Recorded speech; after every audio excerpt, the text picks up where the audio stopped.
has her very own enclosure right by our hospital if you guys get a chance to go check her out. She was born without a tail, so she can't live in these deep waters with all these big guys because she wouldn't be able to survive. She wouldn't be able to swim.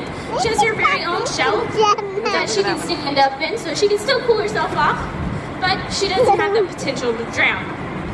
All right, guys, this is my last piece of chicken. So after this, that will be the end of the show. I'm gonna try and get one last really good jump for you guys, and if you can, try and listen for a popping sound. What that is it's these guys' jaw pressure slamming down on top of each other, sort of like whenever we clack our teeth together. These guys are doing the same thing. It just makes a louder pop because they have a lot more force coming down. Because a full-grown male alligator can have up to 2,000 pounds of bite pressure per square inch, where we only have about 100 to 120 pounds of bite pressure per square inch. So that's why their pop is a lot louder than ours.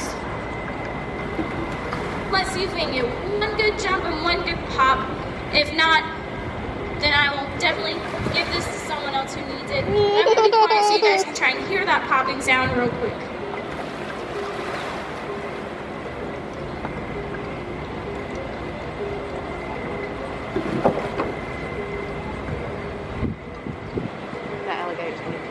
Fella.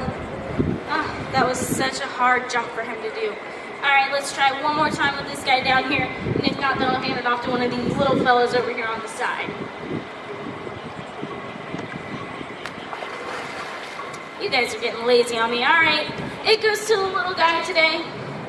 Watch, I'll feed the baby one. There we go, little fella. All right, guys, thank you so much for coming out and hanging out with me in the heat. I know it's hot.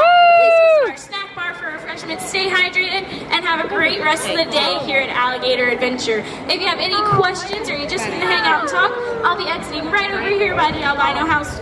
Welcome to come up and ask me any questions that you may have.